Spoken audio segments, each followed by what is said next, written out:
Army chief نے جو اپنی تکلیف نہیں ہے، لیکن مجھے انجینئر صاحب میرے بھائی ہے، میں رات کو سوتا ہوں تو مجھے اس کی چیخیں آتی کہ یار یہ بیچارہ کب جیل میں ہوگا۔ تو میں آپ کو کہتا ہوں یہ ہو نہیں سکتا کہ عمران خان صاحب پہ 200 FIR ہو اور شہباز شریف پہ جب ہماری حکومت آئی کہ 300 FIR نہیں ہو۔ یہ ہو نہیں سکتا، یہ ہو نہیں سکتا کہ عمران خان صاحب کی بیوی جیل میں ہو اور شہباز شریف صاحب کی 2 ہو 3 ہو یا 4 بیوی ہو، چاروں کے 4 جیل میں نہ ہو۔ یہ ہو نہیں سکتا۔ آپ نے جو بیچ مارک رکھا ہے انشاءاللہ تعالی میں وعدہ کرتا ہوں کہ ہم آگے جائیں گے۔ مجھے آپ کی صرف سائپر پاکستان میں نہیں آیا ہوگا، سائپر ایران میں بھی آیا ہوگا، لیکن اس کے آرمی چیف نے جو ہے اس سائپر پہ عمل نہیں کیا، اس ٹائم کے اپوزیشن لیڈر نے اس سائپر پہ عمل نہیں کیا۔ ہمیں افسوس اس بات کی ہے جن لوگوں نے امریکہ کے کہنے پہ ایک منتخب حکومت کو گرایا تھا آج وہ یہاں پر مزے کر رہے، اور جنہوں نے ایبسلیوٹلی ناٹ کہا تھا وہ آج جیلوں کے سلاخوں کے پیچھے ہے۔ اگر ایران میں شہباز شریف جیسا اپوزیشن لیڈر ہوتا تو آپ سوچتے اس کا کیا ہوتا۔ اور ہمیں عجیب بات ہے یہاں پر ہم نے سنا تھا کہ اگر سائفر جو ہے اگر سائفر صحیح نکلا تو میں استعفیٰ دے دوں گا، تو میں اس جناب سے پوچھتا ہوں کہ اپنی بات پہ تو قائم رہے نا۔ آج تو دنیا کو پتا چلا کہ سائفر جو ہے صحیح تھی، پھر آپ اپنے بات پہ کیوں نہیں ٹکے رہتے ہیں؟ آپ ہمیں چھوڑے، اپوزیشن کو چھوڑے، عوام کو چھوڑے، جس کا تصویر آپ نے الیکشن میں اپنے ساتھ لگایا ہے بیان، اس کو تو انصاف دلا دینا، اس کو انصاف۔ وہ بیچارہ آج تک کہہ رہا ہے کہ مجھے کیوں نکالا۔ میاں صاحب یہ نہ پوچھے کہ ہمیں تجھے آپ کو کیوں نکالا، یہ پوچھے کہ مجھے کیوں لے کے آئے ہو اس ملک میں جب وزیر اعظم بنانا ہی نہیں تھا۔ السلام علیکم ناظرین کرام، آپ کو مکمل ویڈیو دکھاتے ہیں۔ جنید اکبر نے قومی اسمبلی میں سب کو ہلا کر رکھ دیا، ایسی تقریر کی کہ پورا ایوان حیران رہ گیا۔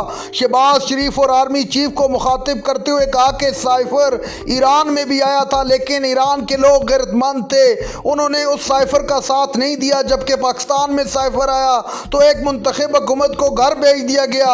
اس طرح نہیں ہو سکتا کہ ملک کے اندر وہ لوگ حکومت میں ہوں جنہوں نے اس سائفر کا ساتھ دیا اور وہ لوگ جیلوں میں ہوں جنہوں نے سائفر کو ایبسلیوٹلی نوٹ کہا۔ آپ یہ ویڈیو دیکھیے، پھر اس پر ڈیٹیل میں بات کرتے ہیں۔ آسان کرتے میں 2013 میں نئے بنا ہوں، میں 2018 میں نئے بنا ہوں، میں اب میں نئے بنا ہوں۔ اگر میں کسی کا حق کہا کہ اسمبلی میں آیا ہوں تو مجھ پہ بھی لعنت اور میرے بچوں پہ بھی لعنت۔ ہمت کر کے ہر بندہ جو تقریر کرے گا یہ الفاظ دہرائے۔ بسم اللہ الرحمن الرحیم۔ جی جناب اسپیکر صاحب، ایوریج گروتھ اگر ہم دیکھیں تو 2.3% گروتھ ہے، اور آبادی میں اضافہ اگر دیکھیں تو 2.5% جو ہے آبادی میں گروتھ ہے۔ تو اندازہ کر لے کہ ملک ترقی کر رہا ہے یا پیچھے جا رہا ہے۔ ایک ہماری حکومت تھی جس میں کووڈ کے باوجود جو ہے 6% پہ گروتھ تھی۔ عجیب بات ہے جب موجودہ وزیر اعظم صاحب اسی ٹائم جب بات کرتے تھے تو کہتے تھے جس کی تنخواہ جو ہے 30,000 سے کم ہوگی تو اس کو غریب جو ہے مانا جائے گا۔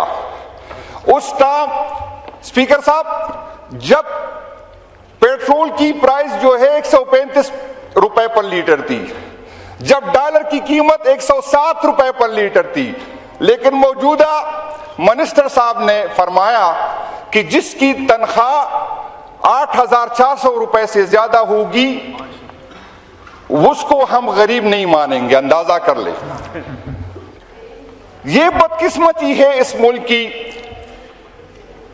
ان کا ایک ہی ایجنڈا ہے اور باتیں اتنی بڑی بڑی کرتے۔ کل وزیر اعظم صاحب نے میری درخواست کی کہ وزیر اعظم صاحب آپ نے تو آج سارا حال بھر کے سب سے جو ہے ڈس بجوائے، اپنی تعریفوں کے گن گائے۔